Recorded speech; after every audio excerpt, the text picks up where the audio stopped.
नहीं, आपको पहले मैं ये बता दूं ना कि आज तक का रिकॉर्ड है, इस 60-70 साल से पहले कोई भी बाबा जी को राजऋषि क्यों नहीं कहा गया? ये राजऋषि शब्द, ये जो आपको उपाधि है, किसने दी और लगाने का क्या तात्पर्य क्या? ये संत है जो राजपूत कुल में पैदा हुए हैं। हाँ, तो वो भी राजऋषि सारे संत लिख सकते हैं? कोई भी संत नहीं लिख सकता यदि उसने। अच्छा नरुका साहब, मैंने आपके संबोधनों में कई बार सुना है कि आप योगी जी जो हैं उत्तर प्रदेश के जो मुख्यमंत्री जी आदित्यनाथ जी, उनको आप राजऋषि कहते हैं, जबकि हमारे यहाँ पर बाड़मेर के जो संत हैं पोखरण के विधायक प्रतापपुरी जी, तो वो भी राजपूत कुल में जन्मे, उनके लिए आप राजऋषि शब्द का उपयोग नहीं करते? राजऋषि राजेंद्र सिंह जी नरुका हमारे साथ हैं।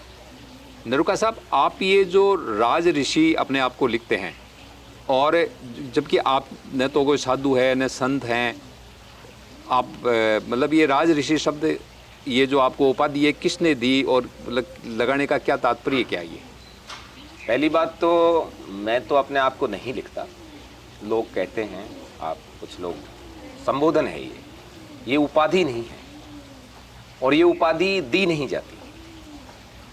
ये क्षत्रिय शब्द का पर्यायवाची है। ज्ञान जो है या जानकारी है, उसके कुछ स्रोत होते हैं।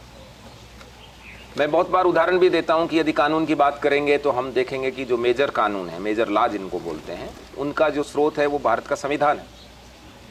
और संविधान में से यदि कोई संशय होता है कभी कानून के अंदर, तो संविधान में देखते हैं कि इसका क्या है। इसी तरीके से हमारी जो परंपराएं हैं, हमारे आध्यात्मिक क्षेत्र हैं या धार्मिक चीजें हैं, उनको देखने के लिए ज्ञान का जो मूल स्रोत है वो हमारे उपनिषद है। और उन उपनिषदों में भी श्री कृष्ण और अर्जुन का जो संवाद है, जिसको हम गीता जी के नाम से जानते हैं, वो सबसे बड़ा माना जाता है। हम गीता में ही यदि देखें तो चौथे अध्याय के पहले और दूसरे श्लोक में यदि हम ध्यान से देखें तो इस शब्द का जिक्र आता है। बाद में ये 9वें अध्याय में भी जिक्र आता है। कोई भ्रांति ना हो इसलिए हम उसको सीधा जैसा लिखा है, जैसा कृष्ण ने बोला है, उसको अपन पढ़ लेते हैं। कृष्ण कहते हैं, इमं विवस्वते योगम प्रोक्तवान में अवययम विवस्मान मनवे प्राह मनुर इच्छा को अब्रवीत। अब इस श्लोक का अर्थ क्या हुआ कि प्रारंभ में मैंने निर्विकार, अव्यवम का मतलब होता है जो खर्च नहीं हो सके, इस निर्विकार योग को विवस्वते, विवस्वान यानी सूर्य को कहा। सूर्य ने किसको कहा? मनु। और मनु ने अपने पुत्र इक्ष्वाकु को कहा। सूर्य ने अपने पुत्र मनु को, मनु ने अपने पुत्र इक्ष्वाकु को। आगे वो कहते हैं, एवं परंपरा प्राप्त मीम, इस तरह परंपरा से प्राप्त राजऋषयो विद स काल नेय मोह महता काल नेह मोहो महता योगो नष्ट परंत, कि हे शत्रुओं को तपाने वाले, इस प्रकार काल के प्रभाव से ये बाद में नष्ट हो गया। अब मुझे एक बात आप सब बताएं, सूर्य देव के पुत्र मनु, मनु के पुत्र इक्ष्वाकु, और ऐसे परंपरा यानी वंश परंपरा हुई ना, पिता पुत्र की हुई। इस परंपरा के अनुसार, परंपरा का अर्थ ये होता है जो पिता पुत्र पौत्र, इस वंश परंपरा के आधार पर यह ज्ञान राजऋषियों के पास था। महाराज साहब आइए, नहीं आइए आइए।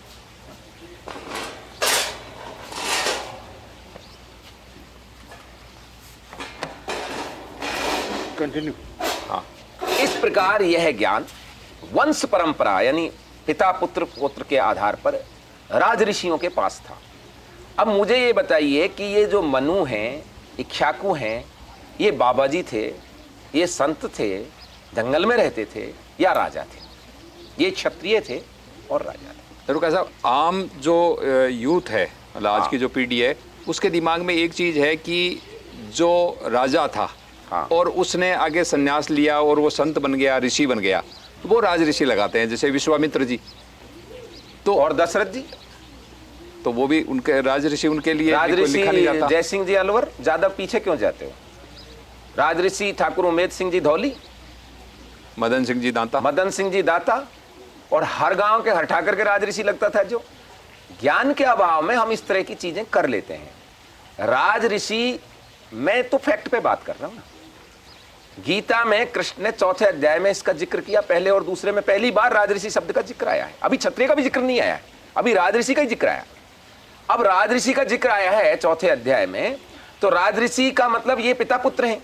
अभी यहीं क्यों रुकते हैं हम, गीता आगे भी तो है भाई। कोई बात यहां आई, इसका मतलब यहीं फाइनल क्यों कर लेते हो? अच्छा, अब फिर अर्जुन को भी सुना रहे हैं कृष्ण, राजऋषि को सुनाया जाता है, अर्जुन को दे रहे हैं। अब तो अर्जुन बाबा जी है, संत है, महात्मा है? नहीं, अर्जुन एक योद्धा है, क्षत्रिय है, इसलिए सुना रहे हैं। फिर आगे भी चल दिए वो तो 9वें अध्याय में फिर इसका जिक्र आ रहा है।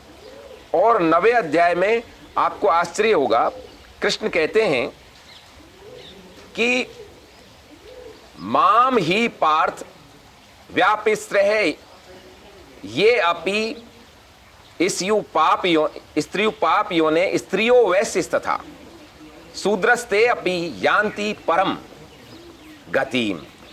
मेरा यह निश्चित मत है कि जो स्त्री, पापग्रस्त लोग, शूद्र आदि भी मेरे को यदि जपें तो भी मैं क्या करूंगा, उनको इन योनियों से मुक्त कर दूंगा। फिर किम पुनर्ब्रह्मणा पुण्या भक्ता राजऋषेः स्तथा अनित्यम सुखम लोक में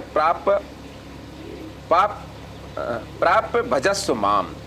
इसका अर्थ ये हुआ कि स्त्री, शूद्र, वैश्य या कोई पाप योनि भी हो, उसको भी मैं मुक्त कर दूंगा। फिर पुनर् का मतलब फिर ब्राह्मण, पुण्यवान हो, क्षत्रिय हो, भक्त हो, तो उसका तो कहना ही क्या। ब्राह्मण के बाद क्षत्रिय ही बोलेंगे ना, लेकिन वहां क्षत्रिय शब्द का प्रयोग तो नहीं है। वहां कह रहे हैं कि ब्राह्मण या राजऋषि हो तो फिर उनका तो कहना ही क्या। तो क्या हम ये कहना चाहते हैं कि मतलब क्षत्रिय को नहीं पुण्य प्राप्त कर सकते, या क्षत्रिय का वो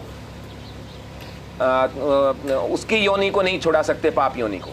सबका जिक्र है ना, शूद्र का है, वैश्य का है, ब्राह्मण का है, तो क्षत्रिय शब्द की जगह राजऋषि शब्द क्यों प्रयोग किया? मतलब आपका कहने का मतलब है कि जो क्षत्रिय है, क्षत्रिय कुल में जो जन्म लेता है वो राजऋषि है। राजऋषि है, यदि वो क्षत्रिय बना रहता है तो क्षत्रिय कुल में जन्म लेने वाला क्षत्रिय भी नहीं रहता है, यदि भटक जाएगा तो। अब मुझे एक बात बताइए कि मैंने कई संतों को देखा है। नहीं, आपको पहले मैं ये बता दूं ना कि आज तक का रिकॉर्ड है, इस 60-70 साल से पहले कोई भी बाबा जी को राजऋषि क्यों नहीं कहा गया। जो राजऋषि कहा गया वो केवल ठाकर को, क्षत्रिय को, राजा को ही राजऋषि क्यों कहा गया? तो ये क्या कारण था? क्योंकि क्षत्रिय के पर्यायवाची शब्द है राजऋषि। राजऋषि जनक, राजऋषि दशरथ, राजऋषि मानधाता, राजऋषि होतावन, राजऋषि युधिष्ठिर, राजऋषि विराट, राजऋषि भीष्म, राजऋषि आप इतना पीछे यदि ना भी जाएं तो राम को अनेक जगह राजऋषि कहा गया, कृष्ण को राजऋषि कहा गया। और इतना पीछे क्यों जाते हो? राजऋषि जय सिंह जी अलवर, हाँ भी आपने बताया, राजऋषि मदन सिंह जी, राजऋषि साहू जी महाराज, ये ऐसा भी क्या कारण हो गया कि किसी दूसरी जाति के आदमी को राजऋषि कहा ही नहीं गया और किसी संत को भी राजऋषि नहीं कहा गया? ये क्या कारण है? केवल मात्र ठाकर को, ठाकुर साहब को कहा जाता है और अंत तक, कल तक कहा गया है। आप राजपूतों के गांव में जाके देखेंगे तो पुराने पत्र अभी पड़े होंगे, उस पत्र में आज निमंत्रण पत्रिका में लिखा जाता था, सिद्ध श्री योग लिखी ठिकाना बसेठ से ठाकुर सुजान सिंह बसेठ की ओर से आगे पहुंचे ठिकाना पीलवा राजश्री ठाकुर साहब मंगेश सिंह जी राठौड़। राजश्री जो शब्द है ये कोई शब्द नहीं है राजश्री। राजऋषि का बोलते बोलते अपभ्रंश हो गया, जैसे कि हम कुछ को कछु बोलते हैं, ऐसे ही राजश्री शब्द राजऋषि शब्द का लोक प्रचलन का शब्द है। हर ठाकर राजऋषि है। एक बात समझ में आ गई कि हर ठाकुर राजऋषि है, मतलब जो राजपूत है, क्षत्रिय है, वो राजऋषि है। उसका संबोधन। अब ये बताइए कि आज जैसे कुछ संत है जो राजपूत कुल में पैदा हुए हैं, हाँ, तो वो भी राजऋषि सारे संत लिख सकते हैं? कोई भी संत नहीं लिख सकता यदि उसने संत का बाना पहन लिया, बशर्ते कि उनकी जो पीठ है, उनकी पीठ है उसमें लगातार क्षत्रिय ही संत ना हो। अच्छा, यदि उस पीठ में बीच में दूसरे संत आ जाते हैं, वो राजऋषि नहीं लिख सकते। यदि वो लिखते हैं तो वो अपने आप को धोखा दे रहे हैं। राजऋषि शब्द का मतलब तो क्षत्रिय राजा है, मतलब कोई पुण्यवान राजा। मतलब मेरा कहने का पूछेगा कि कोई भी राजपूत यदि संत बनता है, हाँ, और उसकी पीछे की जितनी पीढ़ियां हैं उनमें उसके गुरु भी यदि राजपूत है तो ही वो राजऋषि है। हाँ, कोई दूसरी जाति का गुरु है तो वो राजऋषि नहीं होगा। हाँ, यही है इसका मतलब। अच्छा नरूका साहब, मैंने आपके संबोधनों में कई बार सुना है कि आप योगी जी जो हैं उत्तर प्रदेश के जो मुख्यमंत्री जी आदित्यनाथ जी, उनको आप राजऋषि कहते हैं, जबकि हमारे यहाँ पर बाड़मेर के जो संत हैं पोखरण के विधायक प्रतापपुरी जी, तो वो भी राजपूत कुल में जन्मे, उनके लिए आप राजश्री शब्द का उपयोग नहीं करते। देखिए योगी जी की जो पीठ है वो गुरु गोरक्षनाथ से लेकर आज के वर्तमान जो वहां के महंत योगी आदित्यनाथ हैं, इसमें लगातार क्षत्रिय ही संत हैं, पीठाधीश्वर हैं, और उनके ही शिष्य परंपरा है। महंत अवैधनाथ जी क्षत्रिय थे, महंत दिग्विजयनाथ जी क्षत्रिय थे, राजस्थान के राणावत कुल से थे, और ऐसे ही ये पूरी महाराज भर्तृहरि सब क्षत्रियों की है, और ये राजऋषि, ये भर्तृहरि जी भी राजऋषि हैं। उनको आप राजऋषि कह सकते हैं। जहां तक पूज्य महंत प्रतापपुरी जी महाराज की बात है, इनकी पीठ में भी बहुत से अधिकांश क्षत्रिय हैं ऋषि, लेकिन एक दो जो इनके गुरु हैं वो दूसरे वर्ण के भी हैं, इसलिए वो राजऋषि नहीं कहला सकते। यदि इसी पीठ में लगातार 7 पीढ़ी तक ये सिस्टम होता है, जब पीढ़ियों का ब्लड का और इसका 7 पीढ़ी तक लगातार क्षत्रिय ऋषि रहेंगे तो वो आगे राजऋषि उनकी पीठ का कहलाया जा सकता है। लेकिन यदि बीच में दूसरे वर्ण के भी गुरु रहेंगे तो वो राजऋषि नहीं, और कोई भी बड़े बड़े शब्द हैं, राजऋषि शब्द से भी तो बड़े शब्द होंगे। तो इसका मतलब ये है कि जिनके गुरु राजपूत नहीं थे, हाँ, और वो संत यदि अपने आप को राजऋषि लिखते हैं तो उनको इस शब्द के बारे में पूरा ज्ञान नहीं है, या तो उनको ज्ञान नहीं है, या कुछ धोखा देना चाहें, किसी को कुछ ऐसा समझाना चाहें कि भाई राजऋषि शब्द से भ्रम पैदा करना। वो दोनों चीज नहीं चलेगी ना। आपने अग्निहोत्र त्याग दिया, अग्निहोत्र का मतलब होता है घर का चूल्हा चौकी परिवार, ये यदि आपने त्याग दिया तो जिसके आप शिष्य बने हैं, हमारे कई महान ऋषि जो हैं वृंदावन में भी हैं, क्षत्रिय समाज के तो बहुत सारे ऋषि संत हैं, महात्मा हैं। तो जिस गुरु का आप शिष्य बन गए उस गुरु का तो आदर करो ना। आप राजऋषि लिखकर उस गुरु को नकार रहे हो ना। राजऋषि तो जो आपका गुरु क्षत्रिय है तो आप राजऋषि लिख सकते हो, और वो भी क्षत्रिय हो और उसका भी गुरु क्षत्रिय हो 7 पीढ़ी तक। ये ऐसा नहीं कि बीच में वो किसी और का शिष्य है फिर आप लिखने लगे।